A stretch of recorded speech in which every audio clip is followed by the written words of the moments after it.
Vidvishavahai. Om Shanti Shanti Shanti. With the 12th chapter, we have finished 2 shatkas of the Bhagavad Gita. Shatka means group of 6. So the first chapters 1 to 6 is called Prathama Shatka, first group of 6. Then 7 to 12 Madhyama Shatka, and then what is now 13 to 18 Charama Shatka. Charama means what? End or Antima Shatka. This is how it is broken up, because in the topics itself, the topics covered by the first 6 verses and the middle 6 verses and the last 6 verses, they have a certain trajectory. Very interesting. So as we have seen before, it corresponds to the Mahavakya. What is the Mahavakya? Tattvamasi, except Tvam Tat Asi. That is how we have to look at it from the standpoint of the Bhagavad Gita. So the first 6 chapters, Tvam Pada Vichara, an inquiry into the word you. If I say you, then what do you understand it as? I. Yeah. So inquiry into the word I. What is this Jiva? This is the first 6 topic of the first 6 chapters, and then we go to what is the nature of Tatpada, Ishvara in the middle Shatka, and in the last Shatka we analyze what is Asi, the oneness of Jiva and Ishvara, and how to acquire that oneness becomes the primary topic of the last Shatka, which we are about to enter. We can look at each of these 3 groups of 6 as covering 3 important topics each. So the first Shatka, what are the 3 important topics? Jiva Swarupa. Jiva Swarupa as what? Not this body, not this mind, but Atma. That which never comes to an end. That was the first topic in the first Shatka. Then the second topic in the first Shatka was Karma Yoga, a lifestyle that is conducive to gaining this vision that I am not the body, mind, sense complex. That was the second topic. And then the third topic covered in the first Shatka is that you matter.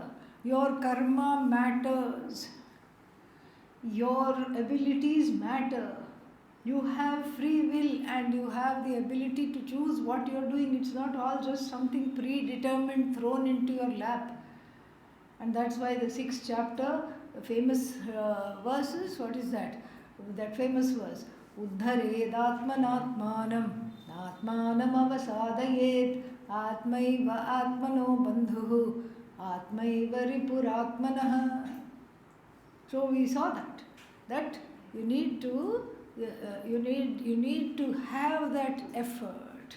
You need to have that effort to pull yourself up and to use the free will, that Bhagavan given free will. It's not your own free will. That also is given by Bhagavan. It is Bhagavat Prasada, and then you use that free will. But at the same time, if you don't get what you wanted, you take it as prasada. So these 3 topics comprise the sum total of the first Shatka. Then the middle Shatka also we can say has 3 topics. If the first Shatka was Jiva Swarupa as Atma, the second Shatka is Ishvara Swarupa also as Chaitanya Atma, with powers, and we saw all the powers. So with the causality superimposed on that Chaitanya, we call it Ishvara. That same consciousness principle endowed with the power to create, sustain and take back, is called Ishvara. So the Ishvara Swarupa becomes the first topic discussed by the middle Shatka, Madhyama Shatka. And then the next topic is the need for Ishvara Upasana, prayer. That was what? We saw Ekarupa Bhakti, Anekarupa Bhakti, Arupa Bhakti, Vishwarupa Upasana. All this we saw. By various names we saw the need for Upasana. Then the third topic we saw is gaining Ishvara's grace, Ishvara Kripa. Through prayer, etc., invoking grace. So there is a nice balance between the last topic of the first Shatka, namely free will, and the last topic of the Madhyama Shatka, namely what? Ishvara's Kripa, Anugraha, grace. How to tap into that grace using the free will for the sake of prayer. And what kind of prayer? To clear the Antahkarana, to gain this knowledge. That is the most ideal kind of prayer for the Mumukshu Jignasu. We saw that. Now, the last Shatka also we can sum up into 3 topics, just for ease, to bundle them up together. The first topic is Jiveshwara Aikyam, the oneness between Jiva and Ishvara. Oneness between Jiva and Ishvara is the first topic in the last Shatka. The second topic in the last Shatka is the manner in which this Aikyam unfolds or is understood, is assimilated. Then the last topic in the Shatka that we are about to enter is the what kind of attitudes and values I, as a Jiva, as a Jignasu, as a Mumukshu, must have in order to gain this Aikyam, this oneness, in order to make this oneness a reality that is assimilated, not just there in the pages of the Upanishad, because it has been there in the pages of the Upanishad for many centuries. But I want to make this knowledge mine. I want to own it up. What do I have to do? Certain values, attitudes, etc. have to be assimilated, have to be practiced. So then the 13th chapter is very important because it has all these 3 aforementioned topics. What are they? Aikyam, and then how this Aikyam is to be unfolded, and then the last one, what was the last topic? Values and attitudes to have in order to qualify for this Aikyam. Aikya Jnanam. Okay, so this is the layout of the 13th chapter. I will give a verse by verse, groups of verses summary tomorrow. I didn't have the time to look into it fully, so I'll do that tomorrow. And so the 13th chapter consists either of 34 verses or 35 verses. Arey, what is this? 34 or 35? Make up your mind. How many there are in that? 34. Yeah. And if you look in here, in another book, tell me, look in another book and tell me. 34? All of them have 34? See, 35, yeah. See, I am not making it up. Sometimes 34, sometimes 35. It's all whether we take the first verse as the one beginning with Arjuna's question or straight away beginning with Bhagavan's answer. And it looks like Lord Krishna's questions were not there in the manuscript that Adi Shankara was commenting on. So he makes some because without that question which comes in the beginning, there is no possibility of understanding what this is all about. why Bhagavan talks about these various terms without any preamble, without any introduction. It is confusing. So therefore, if we have the question, it is very, very easy. So I hope this version has the question.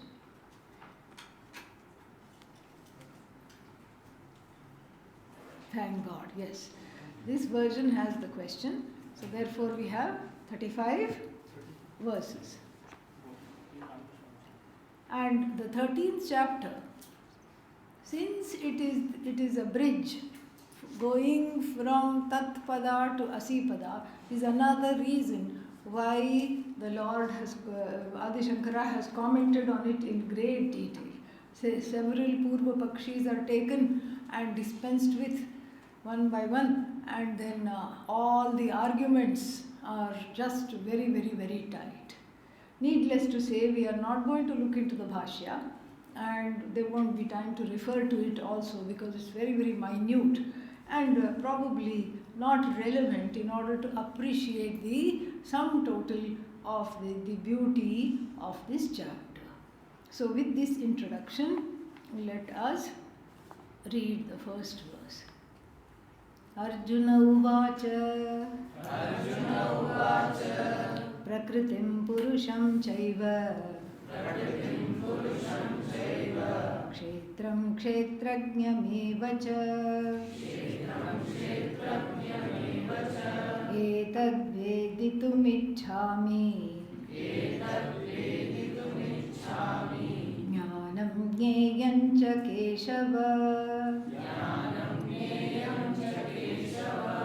This is very interesting. He just throws out some words that he had probably heard in Vedantic circles, and some from the 7th chapter which he is still chewing on and hasn't understood properly. Like, what is the word you recognize from the 7th chapter? Prakriti. Very good. Prakriti. Prakriti is there from chapter 7, and so he has recognized that, and then he just throws these words at the Lord. It's almost like he has all these questions. 6 things he asks for in this verse. What are they? Prakriti, Purusha. These are, and when we look at the 6 things, they are actually 3 pairs. So the first pair, Prakriti and Purusha. Next one, Kshetra and Kshetrajna. Last pair, Jnanam, Jneyam. These 6 things he asks for. Now, if we look at it deeply, Prakriti means what? The material cause of the universe. That which is inert, that which modifies, that which is inert, Jada, that which modifies to become the effect, Parinami Upadana Karanam. This is all what we know about Prakriti. And then what do we know about Purusha? Sentient, Asanga, unconnected with Prakriti in that sense. Prakriti non-separate from Purusha, Purusha unaffected by Prakriti. This much we know. So if we look at these 6 terms or pairs of 3, then we can see that the Purusha and Kshetrajna are more or less one and the same. Why? Kshetrajna, like Sarvajna. Sarvam janati iti Sarvajna. Kshetram janati iti Kshetrajna. So the Kshetrajna means the knower of the world, which is going to be told later, which includes my body, mind, sense complex. So the knower of the world, is it a conscious person or a we can't say unconscious, what is the opposite of that, or an inert person, insentient person? Sentient. If I am the knower, I have to be sentient. How can I be insentient? The very idea is ludicrous. So if I know something, that I have to, that means I am alive. Only because I am alive I can know. I am sentient. So the Purusha is sentient or insentient? Sentient. Purusha, Kshetrajna, we can group together. Okay? Then we can group one more word along with these two. Which is that? Any guesses? Gneya. Very good. Gneya. Gneya means what? That which is worthy of being known. So many things are worthy of being known. New multi-cuisine restaurant has opened somewhere here. That is worthy of being known. Why? Because Wednesday is not far away and I can go there. That is worthy of being known. Some movie has come into town. That is worthy of being known. Something somebody is giving away which I want. That is worthy of being known. But really, the most worthy thing which is worthy of being known is that I don't need any of these things in order to be entertained, in order to be happy, in order to be contented, in order to be me. That is the thing that is the most worthy of being known. Other things may be worthy, but they have a relative shelf life, they have an expiry date because the raga-dveshas keep changing. Even if the raga-dveshas don't keep changing, as one grows older and older, fewer and fewer things one can eat. So then the restaurant scene is not such a big pull anyway. And so like this, either the sense organs and the body do not cooperate, or one's raga-dveshas have changed and so one is on to something else. So therefore, that which never changes its status from being that which is to be known, which is worthy of being known, is the truth of myself as Bhagavan. Because of which I drop the experience hunter status. Otherwise I am hunting for experiences. And even after coming to Vedanta, one hunts for spiritual experiences. Some miracles somewhere, and what is that? Shakti drop. No, that didn't sound right. What is that? Shakti drop? Shakti path. Yes, same thing. Yeah. Shakti path. Path means drop. And path means fall. So Shakti path, some other initiation. What is that? Some upadesha. Like this. Some shortcut. We always want shortcuts. All these shortcuts are not going to work. That maturity, when it comes, then the Gneya is unswervingly the understanding that leads me to see that none of these shortcuts I'm interested in anyway.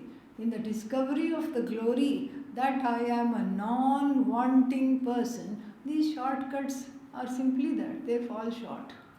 That's all they are. And so Gneya is what? Kshetrajna, Purusha. So now how many we have? We have clubbed together Gneya, Purusha, Kshetrajna. This is fun, okay? Yeah, this is Vedantic mathematics. Then what else is left? Kshetra. Kshetra and Prakriti, are they similar? Yes. Yes. Both of them are insentient. Kshetra means field. They are acted upon.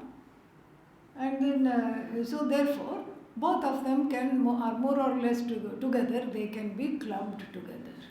So what else is left? Jnanam. So Jnanam stands apart. We find that it's not in a pair at all. And here, Jnanam must not be confused for Mahavakya, Vedantic Jnanam, Tattvamasi, etc. Jnanam here means, what does it mean? Values and attitudes which I mentioned earlier. That is what is called Jnanam, because without this Jnanam, the other Jnanam, we can say bye-bye. So therefore, Jnanam is the immediate attainment of certain ways of being and avoiding certain other ways of being, so that I instantly qualify to see what there is to see. Okay? So now, instead of 6, how many we have? 3. Purusha, Jnaya and Kshetrajna are one. Prakriti and Kshetra one, so that's two. And Jnanam, attitudes and values, three. So this is what he wants to know. He wants to know what these are. And then we won't spend a lot of time on this because the Lord himself will tell. Okay. Etad veditum ichhami jnanam jneyam cha he Keshava. I would like to know this. Veditum ichhami, I desire to know this. Shri Bhagavan Uvacha Idam Shariram Kaunteya Kshetramityabhidhiyate Etadyo vetti tam prahuhu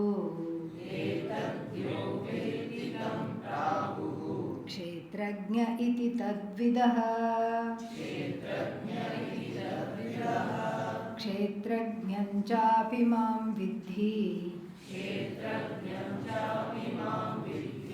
Sarvakshetreshu bharata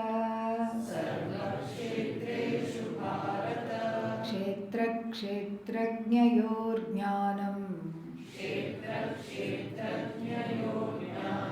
Yattajnanam matam mama. So, very intriguing answer comes. Starts, what is this kshetra?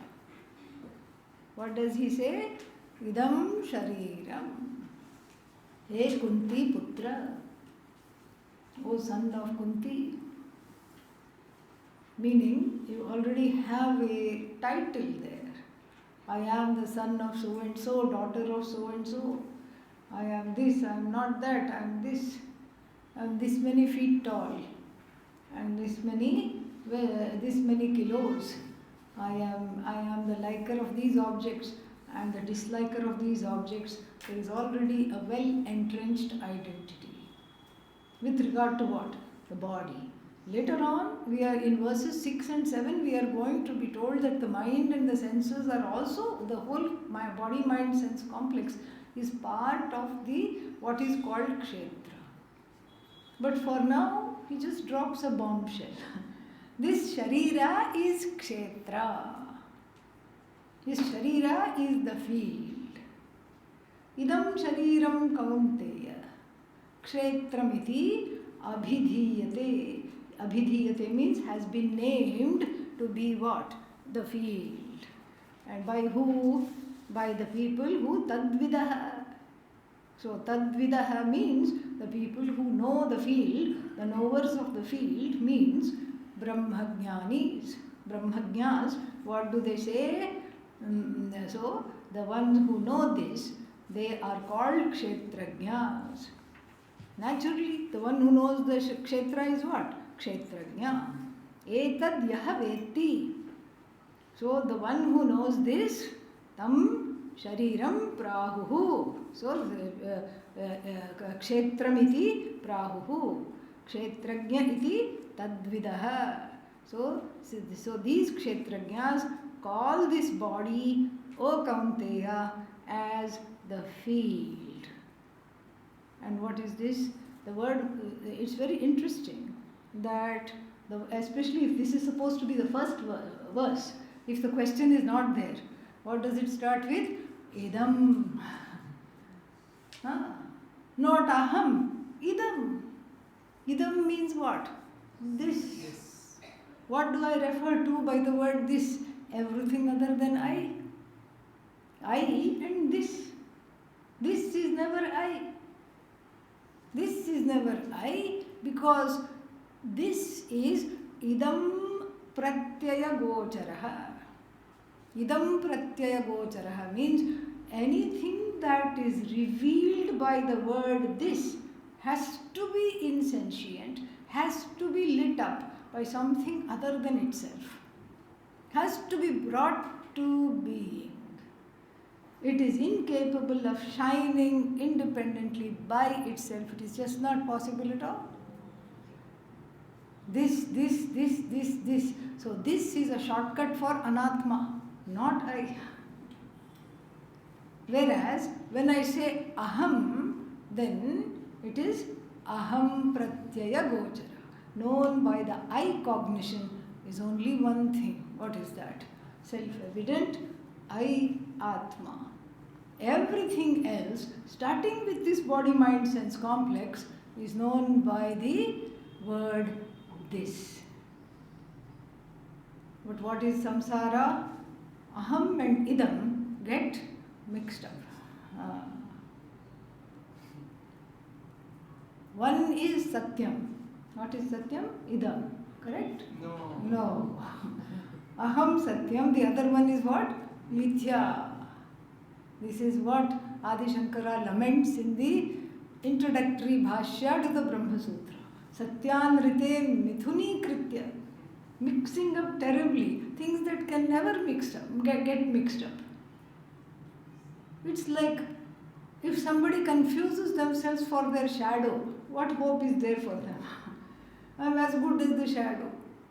Oh, don't walk on me. No, I'm just walking right on the road. No, but my shadow is there. You're walking on me. If somebody says, they have to be taken to a specialist. And so, but we make this mistake all the time. The aham and idam are hopelessly mixed up. In the beginning, I feel like I am playing with everything that is idam. Like a kitten playing with a ball of wool. You put a cute little kitten, give it a ball of wool, go away from the room. And then it will start meowing. When you come back and see that they have attained oneness with one another, the kitten has become hopelessly entangled in the ball of wool. You don't know where the wool ends and where the kitten begins, and you have to help to disentangle it. This is how the jiva is. The jiva without Vedanta is in samsara. So therefore, because this mix-up between idam and aham is there, the verse starts with idam. Idam shariram he kaunteya.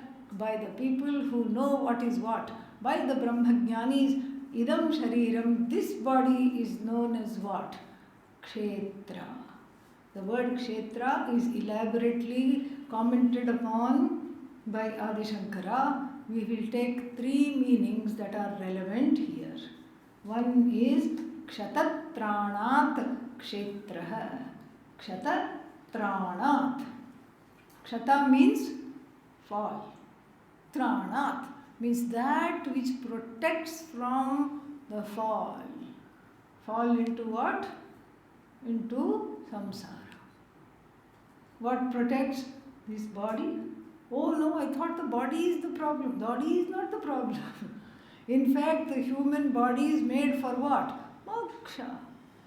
It's a vehicle for moksha. It's a vehicle for freedom.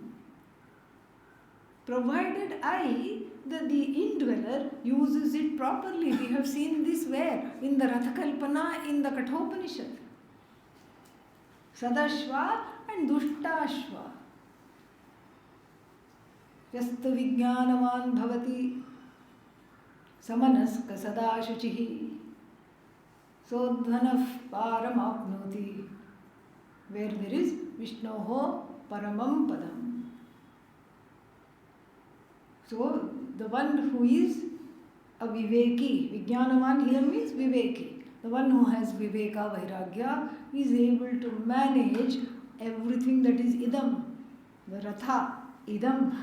Horses, idam. Rains, idam. Sense objects, idam. And drive the horses with the help of the buddhi. That is what? That is given over to the Lord. And the Lord, in the form of the buddhi, guides the person on the road of dharma. At the end is what? Moksha. Vishnoho paramam padam. That place, which is not really a place, which is where the all-pervasive I is, the all-pervasive Ishvara is. that place is not a place, it is the truth of myself, but because it is presented as a road and destination for ease of understanding, this is what it is. But yahatu avijnanavan bhavati amanaskah sada ashuchihi. Then, if the person is not of a pure heart, full of ragadveshas, full of kama krodha, then the horses go in a ditch. The ratha turns upside down.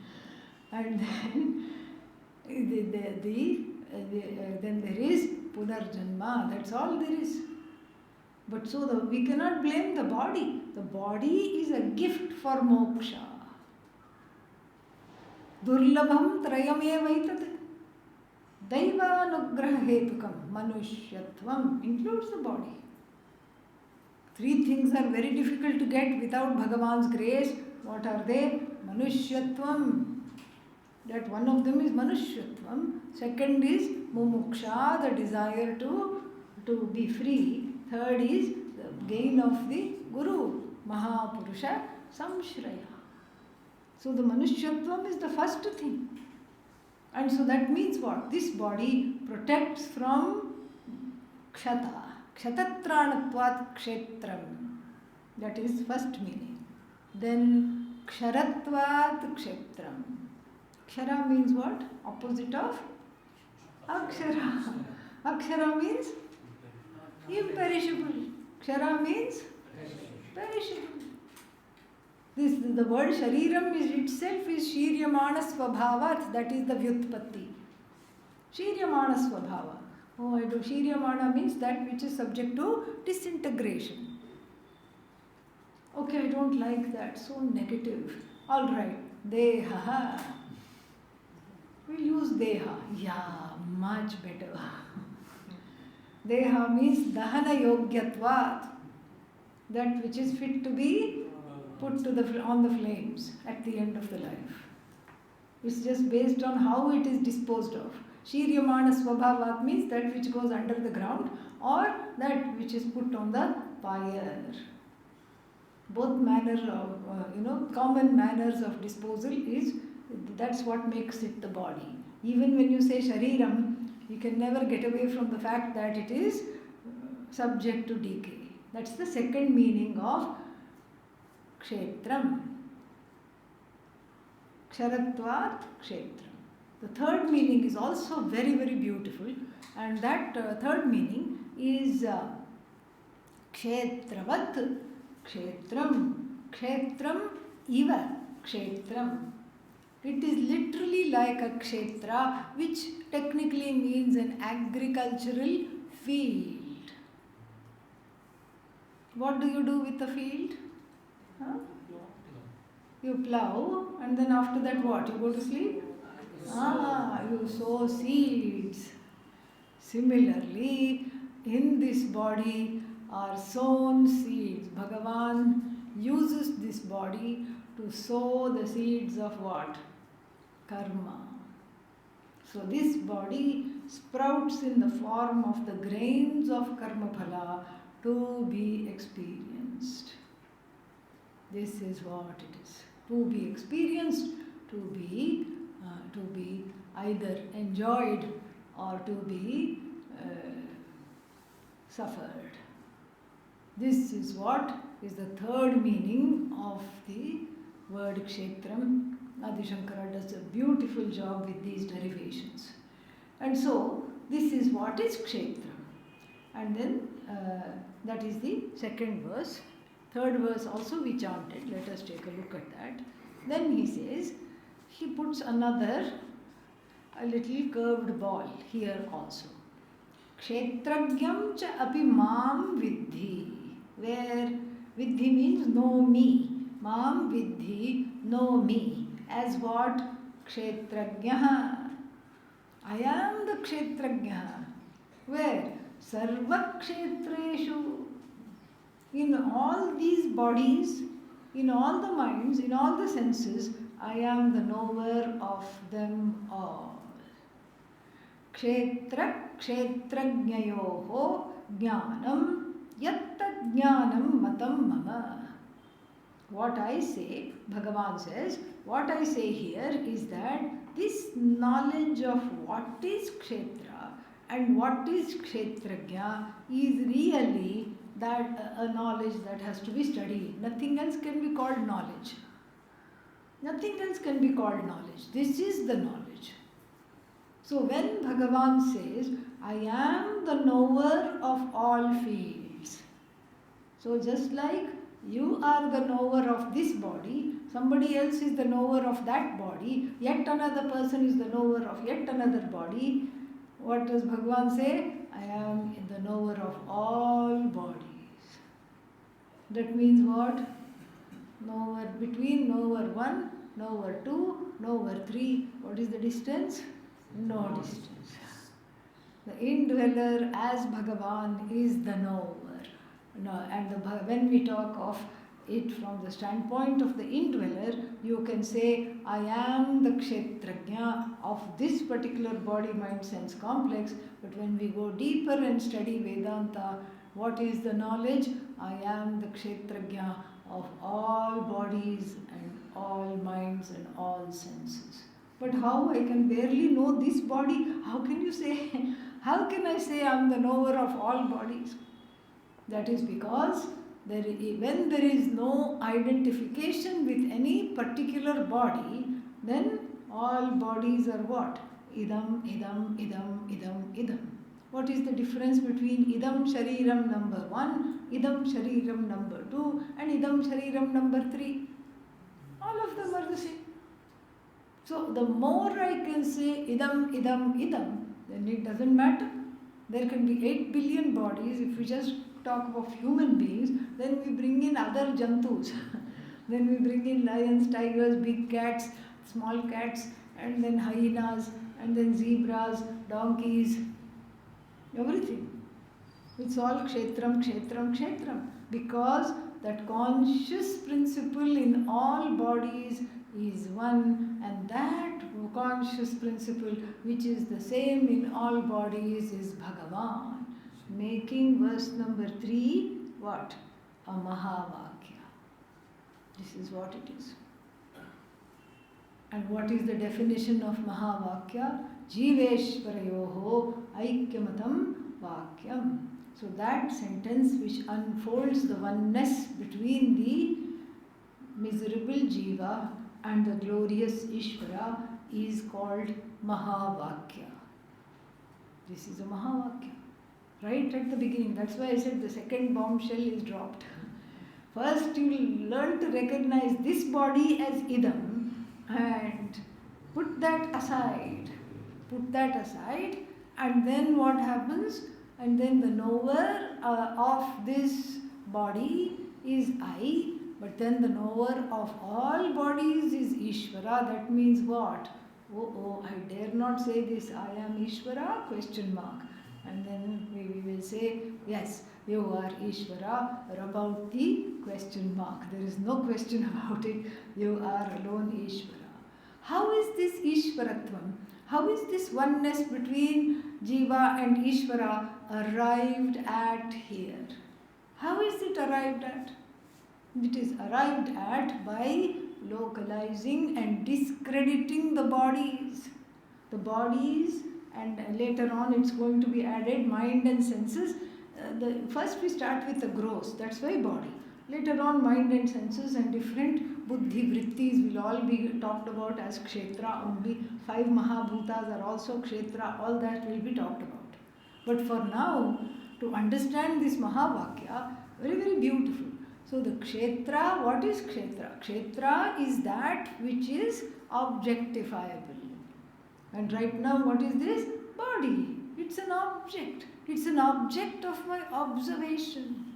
That is itself enough. And then when I say that it's an object of my observation, who is this I? Not the body.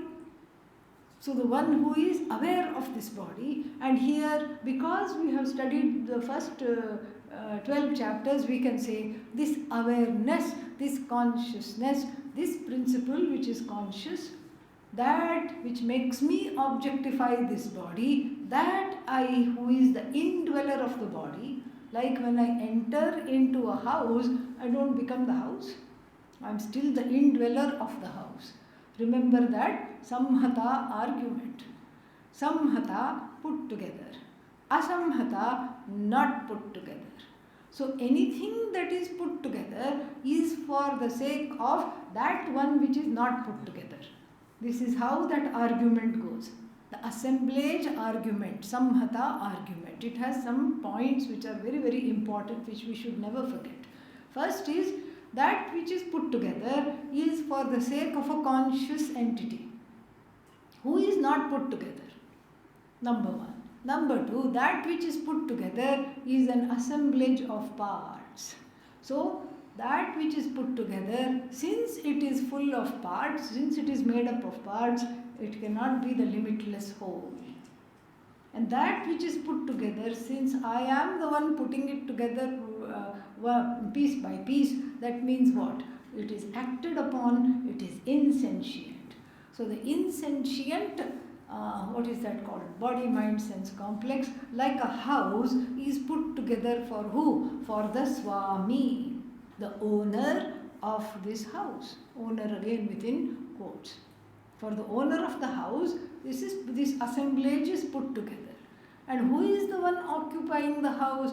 The one that is never put together, the one that is conscious, the one that is not inert.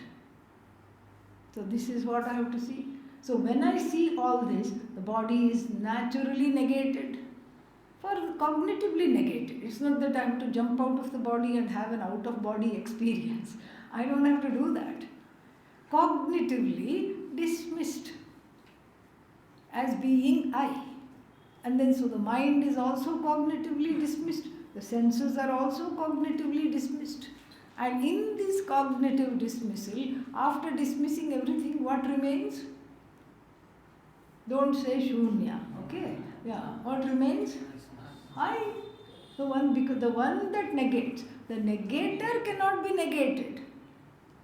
Drigeva natu drishyate, negator na negatyate. Okay? So the negator can never be negated. Absolutely not. Negator is here to stay, because everything you negate, you are stuck with the negator. That negator happens to be what? Claimed by Lord Krishna as me.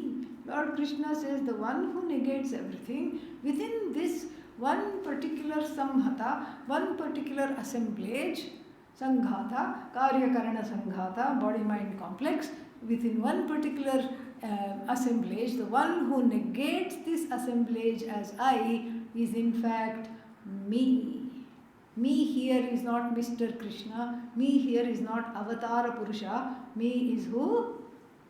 Satchidanandam Brahma, Jagat Karanam Brahma. And here also we do the same operation on Ishvara's side. The Karanatvam comes and goes. The Karanatvam is superimposed upon that same consciousness, just like the body, mind, sense complex is as though superimposed upon this consciousness. There is only one consciousness, but on the Jiva's side, just like we do this equation on the Jiva's side, Ishvara's side also, we see that the Karanatvam, the causality is superimposed, comes and goes. When you see that the causality is not constant, the causality itself is an upadhi. Upadhi vashat, it is called the cause. But then when you remove that causality, when you negate the upadhi, dismiss cognitively the upadhi, what is there? Consciousness. And what is this side? When you dismiss the upadhi called jiva sharira, consciousness. Therefore it is what? Mahavakya. Very beautiful. Right at the beginning we have Mahavakya. That's why this chapter is so important, because all the main topics of the last Shatka are contained herein. So then he says, Bhagavan himself offers, what is this kshetra, etc. Please listen, I am going to tell you briefly. Verse number 4. Tat kshetram yachayadrikcha yad Yadvikari yataschayat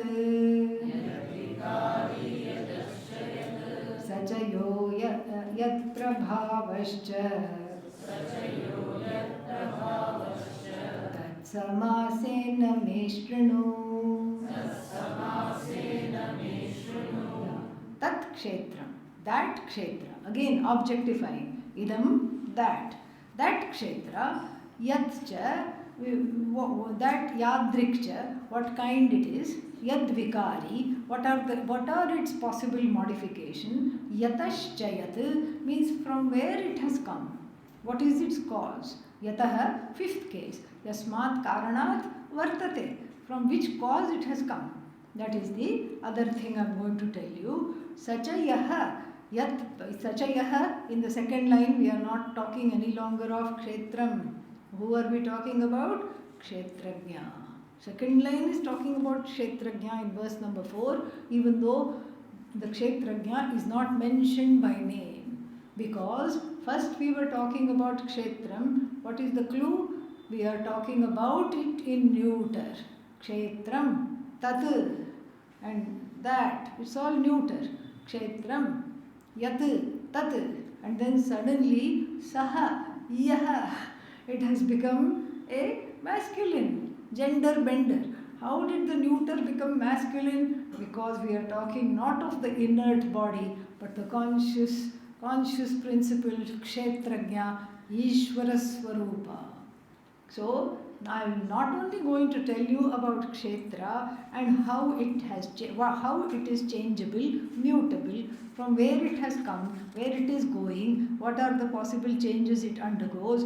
I am also going to talk about Saha, Yaha, that one who is what? We have to bring in Kshetrajna here. We have to borrow it from verse number 3. That Kshetrajna I am going to talk about, Yat Prabhavaha, and the glories of this Kshetrajna. Prabhava means glories.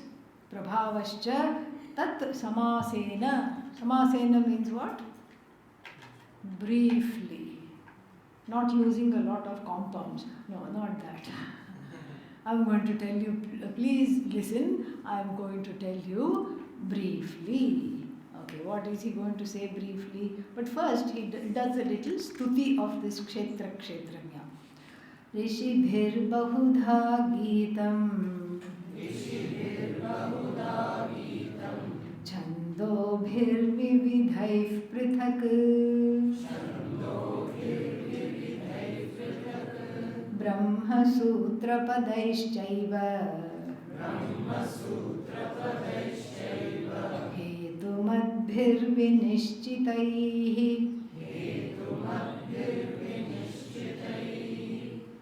This Kshetrajna Jnanam, this Mahavakya, this oneness has been sung. Its glories have been sung by all rishis.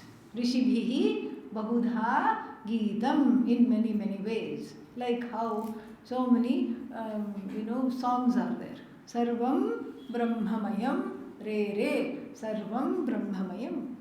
Again, so many rishis. Like even if we take Tyagaraja, all these are all rishis. So everything is Brahman. They have sung. And then Chandobhihi Vividhaihi Prithak. Prithak means distinctly, fully. And Chandobhihi means in the Chandas, which is what? Shruti. Shrutibhihi Uktam. Shrutibhihi Prithak, distinctly and beautifully talked about. How? Tattvamasi. Yena vijnanena sarvam vijnatam bhavati. We have seen that. By knowing which one thing, everything is come to known. So kamayat bahusyam praja yeti satapo tapyat satapas taptva idagam sarvam asrijat yadidam kincha tat srishtva tadevanupravishat. The one that created everything, which with knowledge as the tapas, entered every aspect of creation, entered as though. To determine that entry, Adi Shankara goes on and on. How this entry? What is this entry? Okay, and then so this is Chandobhihi Vividhaihi Prithak. And then Brahma Sutra Padaihi Chaiva. So here it is tempting to think of it as, oh, it's also mentioned in the Brahma Sutra. Very easy, correct? So it's also mentioned in the verses or in the sutras of the Brahma Sutra. But no. Why? Because both are written by Lord Vyasa. Brahma Sutra succeeds Bhagavad Gita. So that means what? Bhagavad Gita came first. Brahma Sutra was not yet written when the Bhagavad Gita was composed. How do you know, Swaminiji? Certain things you have to take, because in the Brahma Sutra, Vyasa says Smaryate. Vyasa quotes Gita in the Brahma Sutra. That means what? One came before, one came afterwards. So generally, we don't take it as Brahma Sutra. Brahma Sutra Padaischaiva means Sutra Bhutena Mahavakya Rupena Vartate. In the Mahavakyas, which is in the form of aphorisms. The Mahavakyas are not long, big explanations. That is left to the teacher. Mahavakyas are short, pithy, succinct sentences. And so that means what? Tattvamasi. Ayam Atma Brahma. Prajnanam Brahma. This is exactly what it is. And so, like this, Brahma Sutra, Sutra Bhutena, Padena, that which is Vyakhyatam, that which is Uktam. And then, how else is it taught? Vinishchitaihi, by being ascertained. After lot of quarreling, after lot of discussion, after lot of dismissal of alternative, what is that called? Meanings and competing interpretations, that which is ascertained is this itself, the difference, the oneness between the Kshetra and Kshetrajna. And then one more, Hetumadbhihi. Hetumadbhihi means by the people who practice logic which is in keeping with the Shruti. Shruti Anukula Yukti practitioners. So one thing is, without Shruti you can have Tarka. Not by Tarkikas, not by these people who are logicians, who say there can be many Ishvaras. Why only one Ishvara? Let's be nice. Let's be nice and accommodative. You can be accommodative, but you cannot say, 2 plus 2 is 7. You cannot say that. That makes no sense at all. And so, this is exactly the point. So here, Hetumadbhihi means people who have studied the Shruti and also applied logic in keeping with the Shruti. By them also, this meaning of this oneness has been sung, whose glories have been sung, whose truth has been ascertained. This is what I am going to tell you. And then in verses 6 and 7, he is going to tell what they are. Let us chant. Mahabhutanyahankarah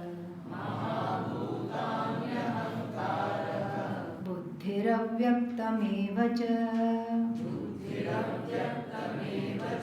indriyani dashaikancha pancachendriya gocharaha ichha dvesha sukham dukkham Sanghataschetana-dhritihi etat kshetram samasena savikaramudahritam. So he starts with Mahabhutani, Sukshma Bhutani, Apanchikrita Panchamahabhutani. So all the 5 elements which are yet to grossify, subtle elements. Ahankara. Ahankara is not ego here. Ahankara means what? Hiranyagarbha. Is that what it says there? Hiranyagarbha. Ahankara is Hiranyagarbha. So and buddhi is not the individual buddhi. What is it? Samashti buddhi. Samashti buddhi. And then what else is there? Avyakta. Yeah, avyakta is what? Unmanifest. Unmanifest Maya. Unmanifest. Avyaktam evacha. And then Dashaikancha Indriyani. I think what we have to do here is the Indriyani we have to take as 5 sense organs and the 5 Karmendriyas. Karmendriyas plus Jnanendriyas. What does it say here?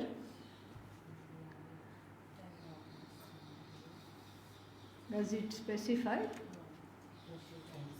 10 organs, 1 mind and 5 sense objects. Yeah, so 10 organs means we have to take both. We have to take it as the group of, what is it? Group of 10. 5 Karmendriyas, 5 Jnanendriyas. And Panchacha Indriya Gocharaha means the objects of the senses are also included in Kshetra. Very interesting, because we think of objects that I go after as objects and I am going after them, that the senses get mixed up into the I. Here, the Samashti Buddhi and the individual Buddhi are really one. Samashti ego, individual ego are one. So total, the first line is all about the total and the second line is all about the individual. Very beautiful. First line is about the total, second line is about the individual. There is a Aikya there. It's all the same. It's all what is called Kshetra. Because it is that causality. The first line is all pointing to the causality that is as though superimposed upon this consciousness in order to call it as Ishvara. It starts with the Sukshma, Hiranyagarbha. It starts with the unmanifest, Maya Shakti, the cause. So here we see the burgeoning cause that is still in unfolding, that is still in its potential state. That's why that which is identified with this cause is Hiranyagarbha, not Ishvara yet. It is still in the potential to create. The prospective creation that is yet to come is not separate from that which is created in the form of what? My sense organs, my organs of action. So here the first we have the seeds of the Jagat being sown, and as the seeds of the colorful Jagat is being sown, the Jiva is ready to go after the flowers. Along with the 5 sense objects are like the flowers or so many things. The Jiva is like the social butterfly, flip from one flower to another, and the whole Jagat is for the sake of this Jiva. But what I think of as the Jiva is also part of the Jagat. Is the body of the Jiva is part of the Jagat, is insentient mind of the Jiva, insentient senses of the Jiva, insentient all Kshetra, Karmendriyas, insentient, everything insentient, even the mind and Buddhi, the individual mind and Buddhi also what? Insentient, unless it is blessed by Chaitanya. Like even the fan, which is a very, common example used in 1970s Vedanta classes, fan. So fan means what? It needs an invisible electricity to power it. Fan does not come to life until the invisible power is there. And when you switch it on, it comes to life. And so Panchachendriya, Indriya Gocharaha, Indriyas are also part of this Kshetra. Indriya Gochara also part of this Kshetra. There is zero identification with anything. One is just this observing consciousness. From the standpoint of the observing consciousness, all of them are inert, all of them are just part of this whole creation. And then, to make it come home, the buddhi vrittis are talked about in the 7th verse. Ichha, all desires are what? Kshetra or kshetrajna? Kshetra. And then dvesha, I don't like somebody. Is it Kshetra? Kshetrajna. Kshetra. Sukha Dukha. Kshetra. Sanghata. This body mind sense complex. And then Chetana and Dhriti. Dhriti means the fortitude, courage. Chetana, what is the written for Chetana? Cognition. Chetana here is not consciousness, it is pratiti, pratyaya. So the power to cognize that when that cognition of object takes place, that vritti, Chetana here is vritti. Vritti also mithya. Vritti also is dependent on the one who is observing the vritti. Very, very fine this is. It's like a very fine painting. It's like one of those masters, what was that person's name who cut off his ears? Van Gogh. Yeah, like that. Very, very intricate painting. And then we have to decipher it. We have to appreciate it. We are here in the museum. Yeah. So this is a very nice, succinct introduction to coming to delineation of the mix-up between the I and this. So the I cognition is completely and totally divorced from this cognition. This is the whole idea. And then inside was also, we also encountered, just for free, a Mahavakya was thrown in. And then next topic that he will take up is what he calls, what Arjuna calls as Jnanam, which is really what? Values and attitudes. That we will see day after tomorrow, right? Yeah. Because Monday, Swami Sat Swarupananda ji will take the class. Tomorrow is Monday, correct? Tomorrow I think holiday, 23rd. Yeah, tomorrow I am talking of. Tomorrow morning puja. I think whole day there. Whole day is holiday. Yeah, I will just continue. Okay. So then we'll see it on Tuesday, either way.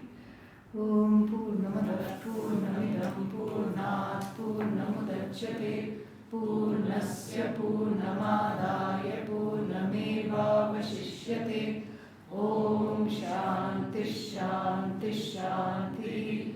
Harihi Om Shri Gurubhyo Namaha. Harihi Om. I think only the morning class was advertised as not being there. So